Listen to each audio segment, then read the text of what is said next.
क्रिस्त में अति प्रिय माता पिताओं, भाइयों, बहनों एवं बच्चों, पिछले सप्ताह हम प्रभु यीशु को क्या के रूप में देखे थे? अच्छे चरवाहा या बलि चरवाहा के रूप में देखे थे। और इस सप्ताह प्रभु यीशु अपने आप को सच्ची दाखलता के रूप में प्रस्तुत करते हैं। जैसे मैं मिसा की शुरुआत में भी कहा था, प्रभु यीशु जो भी कहा, एक अक्षर भी, एक मात्रा भी जो कहा, वो कुछ फेंकने के लिए नहीं कहा, वास्तव में वो जो है उसको प्रकट करने के लिए कहा है। और हम प्रभु यीशु को हम विभिन्न रूप से हम देखे हैं। प्रभु यीशु को हम मार्ग, सत्य और जीवन के रूप में देखे हैं। प्रभु यीशु को हम ईश्वर के पुत्र के रूप में देखे हैं। प्रभु यीशु को अच्छे चरवाहा, भले चरवाहा के रूप में देखे हैं। लेकिन आज हम और एक व्यक्ति के रूप में देखते हैं, वह है सच्ची दाखलता। आइए आज के सुसमाचार में हमें क्या बताया गया, क्या संदेश हमें मिलता है, क्या हम अपने घर ले जाएं और अपने जीवन में अपनाएं, उसी पर थोड़ा मनन चिंतन करें। संत यूहन्ना विशेषकर अपने सुसमाचार में प्रभु यीशु को अधिक प्रभु यीशु एक ईश्वर के पुत्र के रूप में प्रस्तुत करने में इस शास्त्र को अच्छे से वो व्यक्त करते हैं। इसलिए संत यूहन्ना के सुसमाचार में हम लोग अधिकांश चमत्कार नहीं देख पाएंगे और अधिकांश दृष्टांत भी नहीं देख पाएंगे, लेकिन बहुत कम देख पाएंगे जो रूपक में रूप में रहते हैं। यहाँ पर हम देखते हैं प्रभु यीशु अच्छे दाखलता और क्या कहते हैं, मेरे पिता भगवान है। वो भगवान के रूप में पिता ईश्वर क्या करता है, उसको वाक्य 2 में बताया गया है। थोड़ा उससे पढ़िए। वह उस डाली को जो मुझ में नहीं फलती काट देता है, और उस डाली को जो फलती है चाटता है, जिससे वह और भी वो अधिक फल उत्पन्न करे। आइए इस वाक्य को थोड़ा समझने के लिए प्रयास करें। अभी यहाँ पिता ईश्वर भगवान का काम करता है, एक गार्डनर का काम करता है, उसको वो देखभाल करता है और उसको चाटता है। यहाँ उस डाली को जो मुझ में नहीं फलती, और वो डाली का मतलब जो नहीं फलती, मतलब हमारे अंदर जो अच्छे गुण नहीं है, उसी को, जैसे उदाहरण के लिए मैं बोल रहा हूँ, अगर मेरे को झूठ बोलने की आदत है, तो जब पिता ईश्वर अपने पुत्र को हमारे अंदर निवेश करने दे देता है, जैसे ही प्रभु यीशु हमारे अंदर आ जाता है, जैसे हम लोग जैसे टंकी के अंदर पानी डालेंगे तो टंकी के अंदर रहने वाला कचरा तुरंत क्या कर देता है, ऊपर आकर बहना शुरू कर देता है। देखे है ना आप लोग टंकी में? देखे नहीं देखे? देखे है। जैसा पहला बारिश वाला को देखिए क्या खींच के लेके आता है, सब कचरा को लेके चले जाएगा। पहला बारिश में आप लोग देख सकते हैं। इसी प्रकार जब ईश्वर हमारे अंदर निवास करना शुरू कर देता है, हमारे पूरे गुणों का क्या कर देता है, काट देता है, ताकि वो हमारे अंदर रहेंगे तो और हमारे लिए लाभदायक नहीं बनेंगे, इसलिए हम स्वस्थ नहीं रह सकते हैं। इसलिए उसको क्या कर देता है, काट देता है। और क्या करता है, और उस डाली को जो फलते हैं उसको चाटता है। जैसे मैंने शुरू में बताया, जैसे हम लोग टमाटर और बैंगन के खेती किए होते हैं, तो मैं अपने भाई लोग को ये करते हुए देखा हूँ। उन लोग अधिक डालियों को रहता है तो उसको काट देते हैं, अधिक फूल भी रहता है उसको निकाल देते हैं। कोने कोने में उन लोग देखकर उनको मालूम है कौन से फूल अच्छे से मतलब टमाटर और बैंगन दे सकता है, उसी के रहते बाकी को उन लोग उसको निकाल देते। उसी प्रकार हमारे अंदर जो अच्छे गुण हैं, वो अच्छे गुण को उसको केंद्रित करते हैं। जैसे हम लोग गाने गाने के टाइम पर हम अपने दिशा को केंद्रित नहीं किए, अचानक कोई आ गया उसको देखने लगे तो क्या हो जाता है, जिस पंथ को, जिस लाइन को हमको बोलना है वो उसको ना बोल के दूसरा लाइन में हम चले जाते हैं। ऐसा न गाने वाले सब हंसते हैं, हुआ नहीं हुआ, हाँ हुआ है। उसी प्रकार जो केंद्रित करने का शक्ति उधर प्रभु यीशु हमको, पिता ईश्वर हमको प्रदान करके हमको अच्छे फल, उस गाना जो हम गाते हैं उसको, उसी प्रकार जैसे गाना गाने वाले, अच्छे से गायक गाने वाले क्या करते हैं, बहुत कुछ का त्याग करना पड़ता है। मैं नागपुर में रहा, वहाँ एक रोग परिवार के नाम से एक परिवार थे, वो लोग अच्छे गायक लोग हैं, वो लोग कभी आइसक्रीम नहीं खाते थे क्योंकि उनका आवाज क्या होता था, काट जाता था या फैल जाता था, इसलिए वो लोग कभी आइसक्रीम को नहीं छूते थे और ठंडे पानी कभी नहीं पीते थे क्योंकि उन लोग आवाज के इसी प्रकार 4 महीने उन जिसमें हम अच्छे काम कर सकते हैं, अच्छे से प्रदर्शित कर सकते हैं, उसी चीज को क्या करते हैं, चाट के उसका अच्छे, जैसे हम लोग जैसे मानतार और ये तबला लेके आते हैं तो अच्छे ताल चाहिए तो उसको क्या करते हैं, उसको रस्सियों को थोड़ा टाइट करते हैं और उसका चमड़ा को गर्म करते हैं। इसी प्रकार ईश्वर क्या करता है, हमारे अंदर में रहने वाले अच्छे गुणों को उसको क्या है, पूर्ण रूप से लोगों के लाभ के लिए आने के लिए उसको क्या कर देता है, इंग्लिश में कहेंगे तो उसको एफिशिएंट कर देता है। एफिशिएंट मतलब शक्तिशाली कर देता है, प्रभावशाली कर देता है और उसको इकोनॉमिक कर देता है। अनाप शनाप का खर्च ना करे, अनाप शनाप का ये ना करे, आर्थिक रूप से उसका कर देता है और इफेक्टिव कर देता है। इफेक्टिव मतलब प्रभावशाली कर हमको हम जो बताना है उसी के बताना, जो नहीं बताना है और जो नहीं करना है उसको नहीं करना है। उसी प्रकार जैसे हम लोग शादी करते हैं तो क्या करते हैं, हम लोग अनाप शनाप में बहुत खर्चा कर देते हैं। कोई व्यक्ति बोलेगा मैं तो 12 लाख खर्चा किया बोलेगा, और दूसरा व्यक्ति बोलेगा मैं 5 लाख में ही पूरा निपटा दिया। जितना वो खर्चा किया उतना कार्य, उतना जितना वो काम किया उसी काम को 5 लाख में करने दे देता है। तो हम मतलब ईश्वर हमको अपने शक्ति को, बुद्धि को एफिशिएंट रूप से, इकोनॉमिक रूप से, इफेक्टिव रूप में प्रयोग करने का रास्ता बताता है। और यहाँ पर हम देखते हैं और 5 में हम देखिए मैं दाखलता हूँ और तुम डालियो हो, जो मुझ में रहता है और मैं जिसमें रहता हूँ वही बहुत फलता है, क्योंकि मुझसे अलग रहकर तुम कुछ भी नहीं कर सकते। यहाँ पर हम देखते हैं कि दाखलता और डालियों दोनों एक साथ रहते हैं। एक साथ रहने मतलब एक दूसरे से अलग नहीं होते। एक दूजे के लिए हम लोग कहते हैं हिंदी में और इंग्लिश में कहते हैं मेड फॉर ईच अदर, मतलब ईश्वर हमारे लिए है, हम ईश्वर के लिए। इसलिए हम संत योहन के सुसमाचार 1:14 में हम देखते हैं कि सप्त देह धारण लिया। सप्त देह धारण लिया मतलब सप्त कौन था, एक के अनुसार संत योहन के सुसमाचार आदि में सप्त था, सप्त ईश्वर के साथ था, वो सप्त ही ईश्वरता कहलाया जाता है। और वही सप्त अभी क्या बन गया, देह धारण किया, क्या मानव बना। क्यों हम सब मानव क्या बने, ईश्वर जैसे बनने के लिए। ईश्वर जैसे बनने के लिए ईश्वर मानव बन के आया। इसीलिए प्रभु यीशु क्या कहता है, मैं दाखलता हूं और तुम लोग डालियो हो और तुम मुझ में रहते हो और मैं जिसमें रहता हूं बहुत फलता है। इसलिए हम फल देने के लिए हम एक पेड़, आम पेड़ को क्यों लगाते हैं, सुंदरता देखने के लिए। कैसे कैसे पत्ते आता है, कितने बड़े मोटे मोटे पत्ते आता है, कितने अच्छे हरा पत्ते रहता है, उसी के लिए लगाते हैं।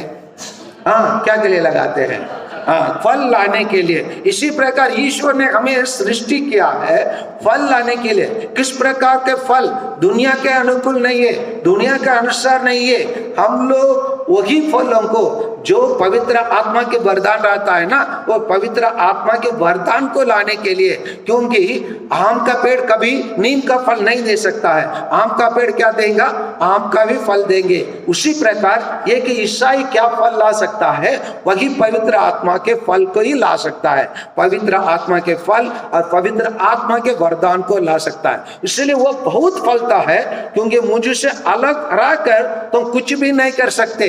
क्योंकि इसीलिए हम कभी कभी हम देखते हैं बहुत बड़ा संस्था रहता है, बहुत सारे लोग काम करते हैं, फिर भी अच्छे नतीजे लेके नहीं आ पाते। तो क्यों, क्या होता है, क्योंकि वहां उन लोग ईश्वर में नहीं रहते हैं। ईश्वर में नहीं रहेंगे तो, ईश्वर जहां विद्यमान नहीं रहेंगे तो फल नहीं लाएंगे। इसलिए फल लाना है तो हमें ईश्वर में रहने की आवश्यकता है। कैसे?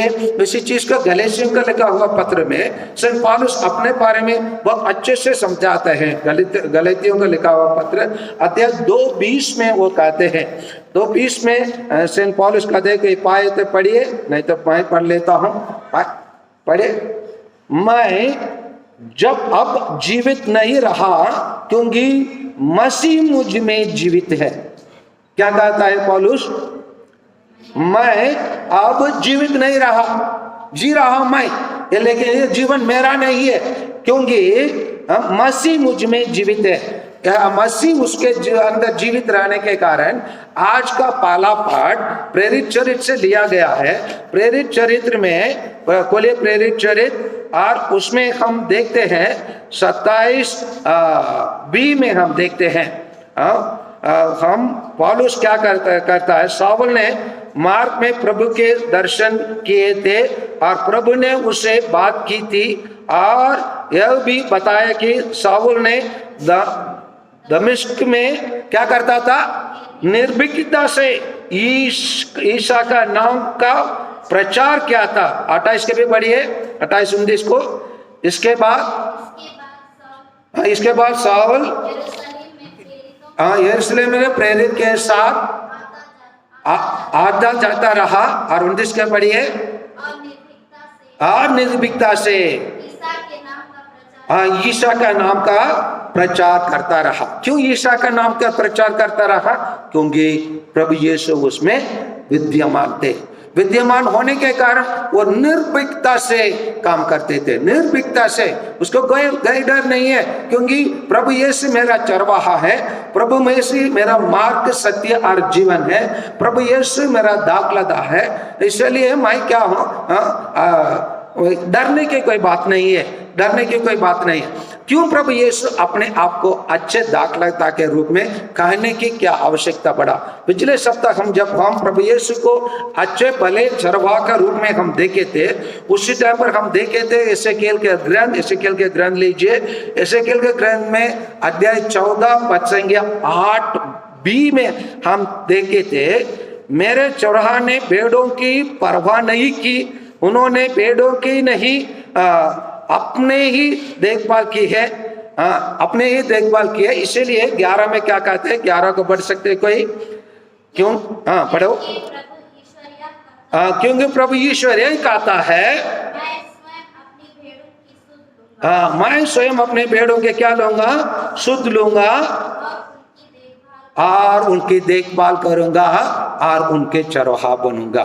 क्यों? जो लोग चरवाहा के रूप में दुनिया में नियुक्त किए गए, भेजे गए, उन लोग सब बिल्कुल, आप लोग इस बात में आप लोग मेरे साथ समर्थन देंगे, उन लोग क्या करेंगे, वो भेड़ों को नहीं बल्कि अपने देखभाल किए। हमारे देश में एक व्यक्ति 15 लाख का कपड़ा पहनता है, कहता है मैं गरीब परिवार से। सोच सकते हैं आप लोग, किसका देखभाल करता है? किसको देखभाल करता है? अपने आप को देखभाल करता है। अगर वो गरीब परिवार से आए होते, 15 लाख का, करोड़ों का, 2 करोड़ भी कहा जाता है उसके बीच में बटन सब सोना का रहता है, बीच में सोना का लाइन रहता है। उसको एक व्यक्ति 2 करोड़ में उसको नीलम में लिया है। सोच सकते हैं आप लोग? इसी प्रकार वो केवल वो नहीं है, बहुत सारे नेता लोग क्या करते हैं, अपने ही देखभाल की है, अपने ही देखल। इसलिए प्रभु यीशु क्या कहते हैं, अपने आप को अच्छे दाखलता में रूप में कहते हैं। उसी के भी का हम लोग यशायाह का ग्रंथ अध्याय 5 और पद संख्या 1b और 7 को हम देखेंगे। 1b में है ना, 2b में उन्हें कहा उसने इसके जमीन नहीं उसके देखिए ना, उपजाओ 1b में उपजाओ दाल पर मेरी मित्र एक दाखपारी थी। वो दाखपारी क्या है उसके साथ में कहा जाता है, 7 का पढ़िए 5-7 को। विश्वमंडल के प्रभु एक दाखपारी इस्राएल का घराना है, इसके प्रिय पौधे यूदा की प्रजा है। अभी देखिए यूदा दाखलता था, दाखपारी था और उसके प्रिय प्रजा उनके यूदा थे, लेकिन उन लोग क्या कर दिए। आगे बढ़िए। प्रभु उनसे न्याय के आशा की थी और भ्रष्टाचार दिखाई दिया। न्याय के अनुसार उनके बीच में क्या दिखाई दिया, भ्रष्टाचार दिखाई दिया। एक व्यक्ति जब बोला अच्छे दिन आएंगे, हम क्या आशा किए, न्याय की आशा किए, आशा किए नहीं किए। हाँ, इसीलिए को हम लोग क्या किए, उसके बाद 5 साल के बाद फिर बोला और एक मौका दे दीजिए, मैं अच्छे दिन दिखा दूंगा।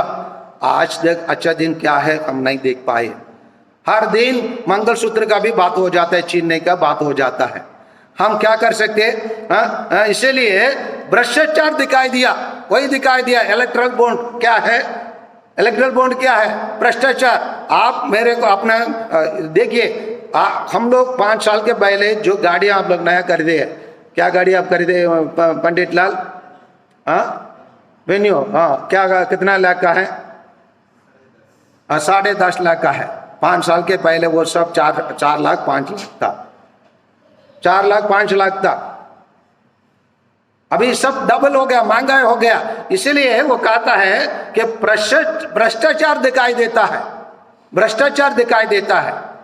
और इसीलिए वो क्या कहता है, उसे धार्मिकता के आशा थी, धार्मिकता का आशा की है, क्योंकि वो बोला ये राज्य मैं लेके आऊंगा, लेके नहीं आया। वो स्वयं अपने राज्य का, अपने राज्य कौन सा, उसको कुछ गाते हैं हमारे लोग, उसको संचय में क्या कहते हैं, गुच के लोग आते हैं। कौन है, ऊपर से नीचे तक वही लोग कुछ के लोग रहते हैं। देश का प्रधानमंत्री वही रहता है, गृह मंत्री वही रहता है, और देश उस पार्टी का क्या है वही रहता है, और वही भी गवर्नर, आरबीआई गवर्नर वही रहता है, और चुनाव अध्यक्ष वही रहता है, सब वही रहता है। इसीलिए उनसे धार्मिकता की आशा की थी। वो राजा एक देश के, एक राज्य का, हमारे देश में केवल एक ही राज्य रहता है क्या, कितने राज्य हैं, 29 राज्य था, उसमें से ऐसे घटाकर 28 राज्य बना दिया।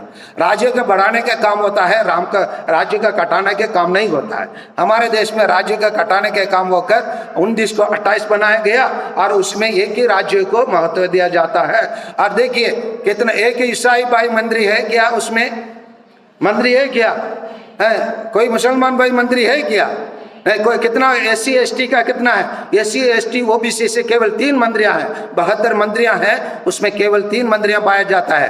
और वास्तव में कितने इन लोग सब OBC और सब मिला के लगभग इन लोग सब टोटल आ जाते हैं 53% लोग, OBC SC ST OBC सब मिलके आ जाते हैं। इतने 53 लोगों में कम से कम 72 मंत्रियों में कम से कम 50% OBC SC ST में आना चाहिए। कितने लोग आए हैं, 3% लोगों को ज्यादा महत्व दिया गया है। और कहा हम लोग आशा किए, उन धार्मिकता के आशा किए, न्याय के आशा किए, और वो न्याय की आशा किए, क्या निकला, भ्रष्टाचार निकला, और धार्मिकता के बदले वो अधर्म का परिणाम निकला, अधर्म का परिणाम निकला। इसलिए ईश्वर क्या कहता है, मैं अच्छे दाखलता हूं और तुम मुझे मेरे डालियो है, मुझकर हो रहकर बिना हम क्या नहीं करते, अच्छे काम नहीं कर सकते। इसलिए आइए प्यारे भाइयों और बहनों, इसी आज का ये सुसमाचार से आप और मेरे को क्या सीखना है, क्या अपनाना है। हम लोग प्रभु यीशु से यही देखना सीखे। हम प्रभु यीशु को अपने दाखलता के रूप में ग्रहण करने की आवश्यकता है, अपनाने की आवश्यकता है। हम ग्रहण नहीं करें, अपनाएंगे नहीं, मात्र हम लोग ईसाई रहेंगे नाम के आधार पर, लेकिन जीवन के आधार पर नहीं, आचरण के आधार पर नहीं। इसीलिए हम संत पौलुस के समान निर्भीकता से काम करना है। तो जैसे पौलुस ने कहा है, अब मैं नहीं जी रहा हूं। कौन जी रहा है? प्रभु यीशु मसीह जी रहा है।